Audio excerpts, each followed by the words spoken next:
Om NaMo Narayan. The ancient Indian astrologer में आपका स्वागत है। फिर वही कुंडली देखने की कड़ी में आज हम श्री यशस्वी शर्मा जी की कुंडली देखने जा रहे हैं। यशस्वी शर्मा जी ने मंडी हिमाचल प्रदेश से प्रश्न किया। श्री शर्मा जी का प्रश्न है कि उनको सरकारी सेवा मिलेगी कि नहीं मिलेगी, और यदि मिलेगी तो उसकी दिशा क्या होगी। ठीक है शर्मा जी, आपका प्रश्न बहुत उत्तम है और हम इसका उत्तर भी देंगे। जैसा कि हम सबके कुंडली का ज्योतिषीय विश्लेषण करते हैं, फिर हम ये देखते हैं कि आपकी कुंडली में क्या योग बन रहे हैं, किस प्रकार की स्थिति है, उसके बाद हम उसका उत्तर देते हैं। तो उसी प्रकार हम आपकी कुंडली का विश्लेषण करने जा रहे हैं। आप हमारे इस चैनल पर अंत तक बने रहिएगा और हमारे इस चैनल को लाइक शेयर सब्सक्राइब करना ना भूलिएगा। आइए अब हम आपको ले चलते हैं आपकी कुंडली की तरफ। आपकी सिंह लग्न की कुंडली है। सिंह लग्न की कुंडली और कर्क का नवमांश, यानी चौथा नवमांश उदय हुआ है। बहुत अच्छी बात। और साथ में D3 चार्ट भी लग्न में बुध को बता रहा है। छठे भाव में सारे ग्रहों की स्थिति, बृहस्पति, शुक्र, चंद्र, शनि और राहु और केतु, और एकादश भाव मंगल। ये दृष्काण की पोजीशन, इसे दृष्काण कहते हैं, D3 चार्ट। जन्मांग में केंद्र में बृहस्पति है, शनि के साथ बैठा हुआ है।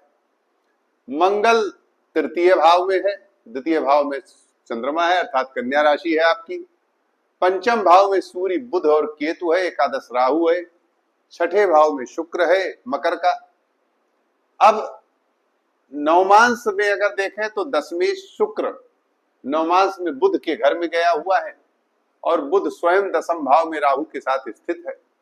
मंगल स्वग्रही होकर पंचम भाव में है। इस प्रकार यह जो योग है यह ये सिद्ध कर रहा है जो बृहस्पति और शनि की युति हो जा रही है।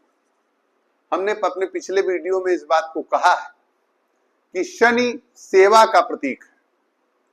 तो बृहस्पति अगर शनि से युति करके केंद्र में बैठ जाए या शनि पर बृहस्पति की दृष्टि हो जाए, यह हम ज्योतिषी भाइयों के लिए भी बता रहे कि शनि पर बृहस्पति की दृष्टि हो जाए और बृहस्पति व शनि युति करके कहीं बैठ जाए तो ये सेवा ही कराते हैं, अर्थात नौकरी कराते हैं। और ज्यादातर चांस जो होता है वो सरकारी सेवा का होता है। ये बात है, लेकिन इसे दावा नहीं कर सकता इस कुंडली में। मैं कभी कभी मैं दावे के साथ बोल देता हूं, पर यहां दावा नहीं कर रहा हूं, परंतु ऐसी स्थिति संभावना बनती है। चूंकि इस कुंडली में केंद्र में बृहस्पति है जो एक अच्छा संयोग बनाता है, और बृहस्पति और शनि की युति भी अच्छा संयोग, वो भी दशम भाव में राज्य भाव बना रही है।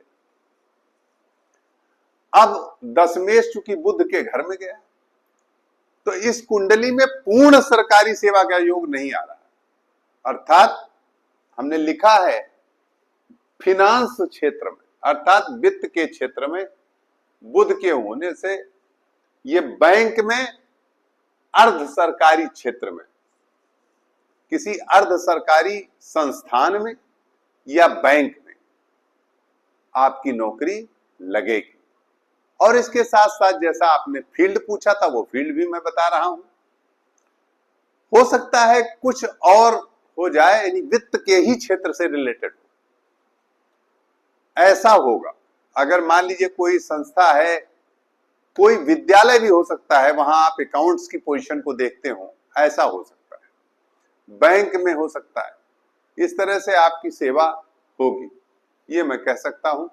जैसा कि आपने पूछा कि आपकी सेवा अगर इस क्षेत्र में है तो किस फील्ड में हो। इसके साथ मैं आपको एक उपाय भी बताऊंगा, क्योंकि बृहस्पति 9 डिग्री का है और शनि 1 डिग्री का मात्र है, 22 मिनट। इसलिए एक नग बताऊंगा आपको, पुखराज।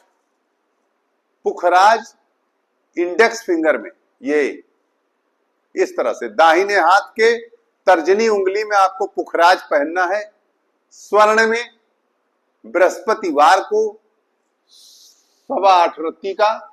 ये मैंने लिख दिया है। इसे आप धारण करेंगे तो आपको सफलता मिलेगी, निश्चित रूप से मिलेगी। और समय भी आपने नहीं पूछा, हमने लिख दिया है।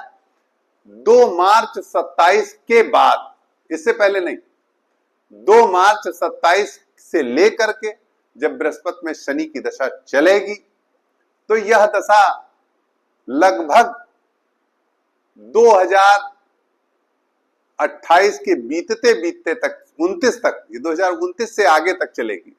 तो इसलिए इसी बीच 2027 से 29 के बीच आपका सिलेक्शन सेवा में हो जाएगा। नमो नारायण।